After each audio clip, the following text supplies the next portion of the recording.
साथियों नमस्कार, मैं सत्यनारायण सिंह अपने YouTube channel SN Singh classes में आप सभी का हार्दिक स्वागत एवं अभिनंदन करता हूं। साथियों, हिंदी व्याकरण के अंतर्गत आज हम बहुत ही महत्वपूर्ण टॉपिक लेकर आपके सम्मुख उपस्थित हुए हैं। यह है पत्र लेखन। और इसके पहले हम इससे संबंधित एक वीडियो बना चुके हैं औपचारिक पत्र का। अगर आपने वो वीडियो नहीं देखा है तो डिस्क्रिप्शन बॉक्स में लिंक है, आप वहाँ से देख सकते हैं। आज हम बात करेंगे अनौपचारिक पत्र की। तो इसके पहले आपने बॉर्डर मूवी ज़रूर देखी होगी और उसमें ये गाना भी सुना होगा कि संदेशे आते हैं हमें तड़पाते हैं, कि चिट्ठी आई है कि पूछे जाते हैं, लिखो कब आओगे, लिखो कब आओगे, कि तुम बिन ये घर सूना सूना है। या तो नाम मूवी का ये गाना कि चिट्ठी आई है, वतन से चिट्ठी आई है, बड़े दिनों के बाद हम बेवतनों को याद, वतन की चिट्ठी आई है। अगर कुल मिला के देखें तो पत्र लेखन एक बहुत ही रोचक कला है। अभिव्यक्ति के समस्त लिखित साधनों में पत्र आज भी सबसे प्रमुख, शक्तिशाली और प्रभावपूर्ण और मनोरम साधन है। पत्र लेखन में आत्मीयता स्पष्ट झलकती है, जिससे लेखक तथा पाठक दोनों में एक क्लोजनेस का, एक समीपता का अनुभव होता है। पत्र लेखन के द्वारा हम दूसरों के दिलों को जीत सकते हैं। कुल मिला के लब्बो लुआब ये है कि पत्र लेखन एक ऐसी कला है जिसके लिए बुद्धि और ज्ञान की परिपक्वता, विचारों की विशालता, विषय का ज्ञान, अभिव्यक्ति की शक्ति और भाषा पर नियंत्रण की आवश्यकता होती है।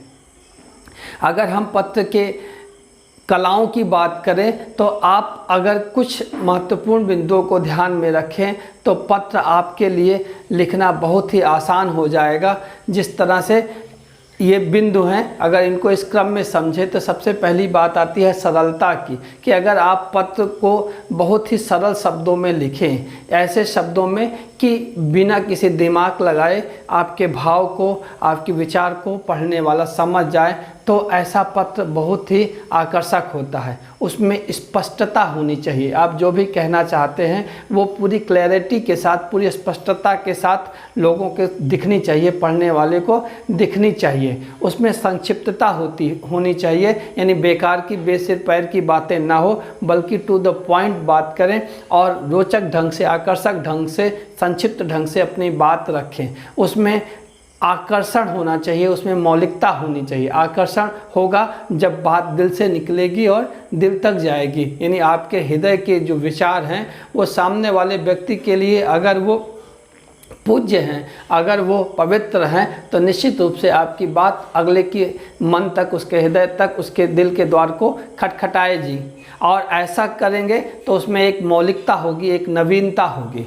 इसके अलावा क्या है, उद्देश्य पूर्णता। आप जिस आशय से पत्र लिख रहे हैं उस आशय में आप सफल हो, यानी आप अपनी पूरी बात, आप जो भी विचार, जो भी बात कहना चाहते हैं वो स्पष्ट तरीके से अगर पढ़ने वाला समझ जाता है तो ऐसा पत्र सफल है। और सबसे बड़ी चीज़ कि पत्र में शिष्टता होनी चाहिए। शिष्टता का मतलब क्या है कि आप किसी को अगर नाराज़गी में भी पत्र लिख रहे हैं तो आपकी भाषा ऐसी होनी चाहिए कि सामने वाले को आपकी नाराज़गी का तो पता चले लेकिन उसे कुछ बुरा न लगे। आजकल लोग रूठते बहुत हैं, इसलिए आपको शब्दों का बड़ा ख्याल रखना चाहिए कि शब्द ऐसे हों जो उसके दिमाग को तो लगे लेकिन दिल को ना लगे, क्योंकि दिल को लगने वाले शब्द आदमी कभी भुला नहीं पाता है। तो आइए अभी देखते हैं अनौपचारिक पत्र कि अनौपचारिक पत्र क्या है। अनौपचारिक पत्र उन लोगों को लिखे जाते हैं जिनसे हमारा व्यक्तिगत परिचय या संबंध होता है, या किसी प्रकार का संबंध या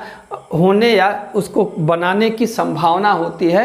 तो ऐसे पत्र को हम क्या कहते हैं, अनौपचारिक पत्र कहते हैं, जहां हम ऐसे अपने संबंधियों को, जिनको हम पहले से ही जानते हैं, उनको जब पत्र लिखते हैं। ये 4 तरह से होते हैं। एक तो बधाई पत्र होता है, और दूसरा होता है आभार प्रदर्शन पत्र, और तीसरा होता है निमंत्रण पत्र, चौथा होता है संवेदना पत्र। बधाई पत्र आप जानते हैं कि किसी की कुछ सफलता मिली तो आप उसको बधाई संदेश देते हैं। आभार प्रदर्शन पत्र, किसी ने आपकी कुछ सहायता करी या उसने कुछ सहयोग किया आपका, तो आप उसके लिए आभार प्रदर्शन पत्र लिखते हैं। और आप किसी को किसी फंक्शन में या किसी दूसरी चीज़ों में इनवाइट करना चाहते हैं, किसी कार्यक्रम में, समारोह में, तो वो निमंत्रण पत्र लिखा जाता है। और अगर किसी को कोई क्षति हुई है, उसको कोई नुकसान हुआ है, तो उसके लिए संवेदना पत्र लिखे जाते हैं। अनौपचारिक पत्र में कुछ महत्वपूर्ण बिंदु हैं जिनको ध्यान रखना आवश्यक है।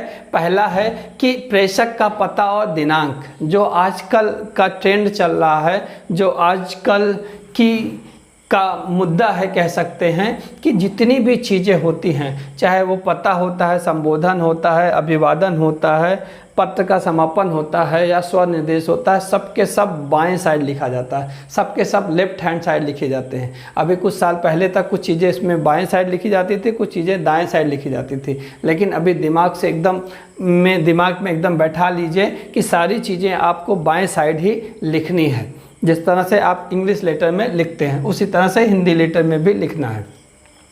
तो प्रेषक का पता या दिनांक ना, तो सबसे पहले हम क्या करते हैं कि सबसे पहला जब हम शुरू करते हैं तो भेजने वाले का, जो पत्र लिख रहा है वो अपना पता सबसे पहले ऊपर बाएं साइड लिखता है। उसके बाद पता लिखने के बाद वो क्या करता है, एक लाइन छोड़ करके क्या लिखता है, डेट लिखता है, दिनांक लिखता है। तो दिनांक आप किसी भी तरह से लिख सकते हैं, आप तिथि लिख दीजिए, महीना लिख दीजिए, फिर वर्ष लिखिए, आप या स्लैश करके लिख सकते हैं। तो सबसे पहले बाएं साइड जो प्रेषक माने भेजने वाले का पता होगा, फिर उसके नीचे दिनांक होगा। फिर हम संबोधन देते हैं। तो संबोधन क्या होता है कि जिसको आप पत्र लिख रहे हैं उसके पद, उसकी अवस्था, उसकी गरिमा के हिसाब से संबोधन होता है। जैसे अपने से छोटों के लिए अगर आप जो है पत्र लिख रहे हैं तो वहाँ पे संबोधन आप करते हैं प्रिय, प्रियवर, प्रिय अनुज, प्रिय अनुजा, प्रिय भाई, बहन, पुत्र, पुत्री, प्रिय मित्र, आप कुछ भी लिखते हैं अपने से छोटे वालों के लिए इन सारी चीज़ों का प्रयोग करते हैं। अगर बराबर वालों के लिए पत्र लिख रहे हैं तो आप लिखते हैं प्रिय मित्र, प्रिय सखा, प्रिय बंधु, सहेली, प्रिय ना, तो आप बराबर वालों के लिए लिख रहे हैं। तो और अगर बड़ों के लिए लिख रहे हैं तो पूजनीय, पूज्य, आदरणीय, परम आदरणीय, श्रद्धेय, आप ये संबोधन लिखते हैं। इसके बाद फिर संबोधन के बाद नंबर आता है अभिवादन का। आप अभिवादन, जैसे आप किसी से मिलते हैं तो सबसे पहले क्या करते हैं, नमस्कार करते हैं या चरण स्पर्श करते हैं। तो उसके बाद नंबर आता है अभिवादन। तो अभिवादन भी अलग अलग अवस्था और अलग अलग पद, अलग अलग जो है रुतबे के हिसाब से अलग अलग होता है। जैसे छोटों के लिए जब हम अभिवादन करते हैं तो उन्हें आशीर्वाद देते हैं, शुभाशीर्वाद, शुभाशीष, आशीर्वाद, स्नेहाशीष, चिरंजीव न रहो, प्रसन्न रहो, इस तरह का हम आशीर्वाद देते हैं। बराबर वालों के लिए हम मधुर स्मृतियाँ या नमस्कार या सादर नमस्कार या प्रणाम ऐसे इस तरह से कहते हैं। प्रणाम आमतौर पे बड़ों के लिए भी हम बड़ों के लिए यूज़ करते हैं। कभी कभी बराबरी में भी हम प्रणाम का यूज़ कर लेते हैं एक दूसरे को सम्मान देने के लिए।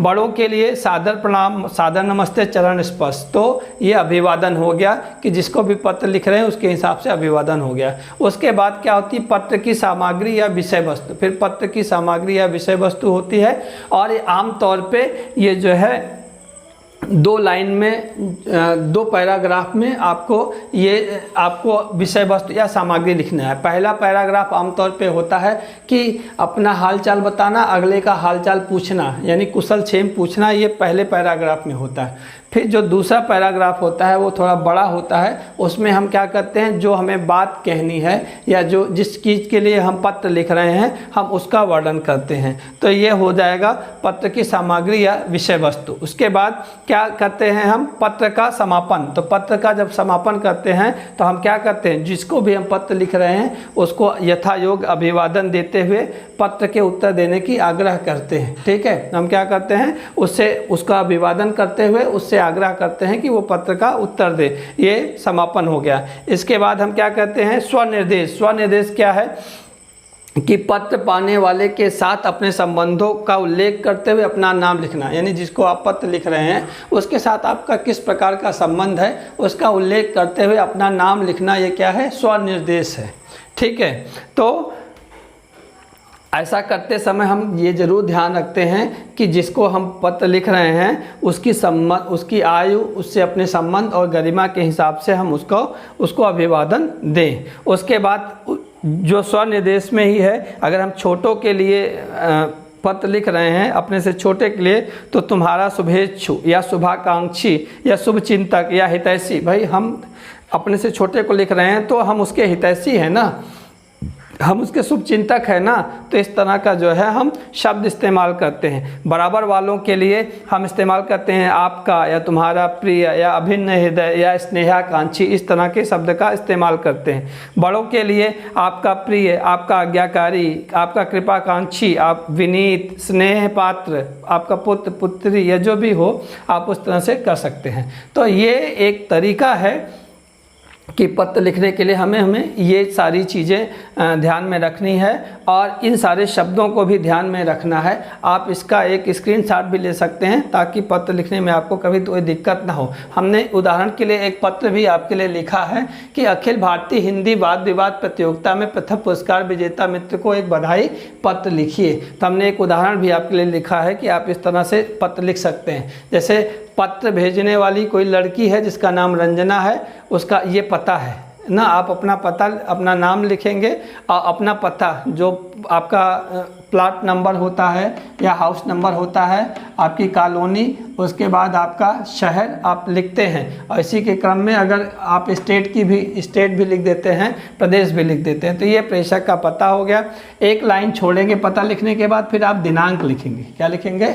दिनांक लिखेंगे। उसके बाद हम संबोधन लिखते हैं। संबोधन किसको लिख रहे हैं पत्र, उसके हिसाब से हो रहा है। यहाँ अगर मित्र को पत्र लिख रहे हैं तो उसका प्रिय, उसका नाम लिख दिया। फिर अभिवादन, अभिवादन भी क्या है, अगर बड़ों को लिख रहे हैं तो चरण स्पर्श ना, छोटों को लिख रहे हैं तो स्नेह, और अगर मित्र को लिख रहे हैं तो मधुर स्मृति, या आप इस तरह से नमस्कार कर सकते हैं कि नमस्कार या नमस्ते, इस तरह से आप लिख सकते हैं। फिर उसके बाद चूँकि वाद विवाद प्रतियोगिता में प्रथम पुरस्कार विजेता मित्र को बधाई पत्र लिख रहे हैं तो यहाँ लिख सकते हैं कि बहुत बहुत बधाई हो सुमेधा, मुझे अभी अभी तुम्हारी सखी नीलिमा का टेलीफोन संदेश मिला है। पता चला कि तुमने इस वर्ष अखिल भारतीय हिंदी वाद विवाद प्रतियोगिता में सर्वश्रेष्ठ वक्ता होने का सम्मान पाया है। तो ये पहला ग्राफ हो गया। अब पहला पैराग्राफ हो गया। दूसरे में देखते हैं कि सुमेधा, मुझे समाचार से इतनी प्रसन्नता हुई कि खुशी मन में नहीं समा रही, इसलिए सब काम छोड़कर तुम्हें पत्र लिख रही हूँ। मेरी ओर से हार्दिक बधाई। मेरी मम्मी और पापा भी तुम्हें आशीर्वाद भेज रहे हैं। ईश्वर करे तुम्हारी यह कला दिन दुगनी रात चौगुनी वृद्धि करे। तुम सचमुच इस सम्मान की अधिकारिणी हो। ईश्वर ने तुम्हें प्रतिभा दी है तो तुमने मेहनत में भी कभी कमी नहीं छोड़ी है। प्रतिभा और साधना का यह सुफल तुम्हारे और हम सबके लिए गौरव की बात है। मैं तो यही कहूँगी और आगे बढ़ो और आगे बढ़ो। कहने का मतलब यह है कि आपकी जो विद्वता है वो इस तरह से है कि आप सरल शब्दों में अपनी बात कहते हुए जो है इस तरह उसको प्रदर्शित करें, इस तरह उसको लिखें कि सामने वाला आपके लेखन से प्रभावित हो जाए, तभी आपको बढ़िया नंबर मिलेगा। उसी में एक दो लाइन की कविता भी हमने डाल दी है कि इस पथ का उद्देश्य नहीं है श्रांत भवन में टिक रहना, किंतु पहुंचना उस सीमा पर जिसके आगे राह नहीं ना। तो प्रसाद जी की ये लाइन है, आप देख सकते हैं कि यहाँ पे एकदम फिट बैठती है। तो इस तरह से आप कोई कविता में किसी को मित्र को लिख रहे हैं या किसी और को, तो जो उस विषय से संबंधित हो आप उसको दो लाइन लिख सकते हैं उसके उत्साहवर्धन के लिए। ये आपकी जो पत्र लेखन की कला है उसको और बेहतर कर देगी। क्यों? क्योंकि हमने पहले ही कहा कि अगर बात आपके दिल से निकलेगी तो दिल तक जरूर जाएगी ना। फिर समापन क्या है कि मेरी ओर से माताजी तथा पिताजी को भी बधाई देना और इस शानदार जीत पर लड्डू खाने के लिए आप कब बुलाते हैं इसकी प्रतीक्षा में ना।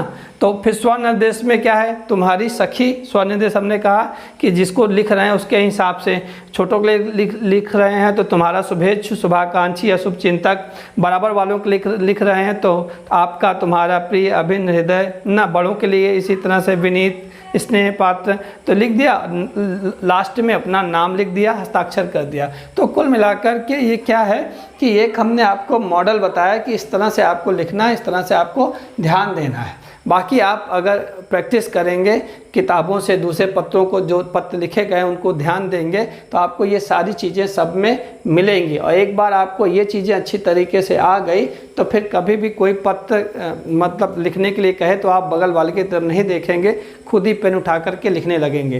तो अगर हमारा प्रयास अच्छा लगा हो तो इसे लाइक कर दीजिए, शेयर कर दीजिए। हाँ, अगर चैनल सब्सक्राइब नहीं किया है तो कर दीजिए ताकि इस तरह के वीडियोज़ आपको लगातार मिलते रहें। तो अपना और अपनों का ख्याल रखें। मिलते हैं अगले वीडियो में, तब तक के लिए नमस्कार।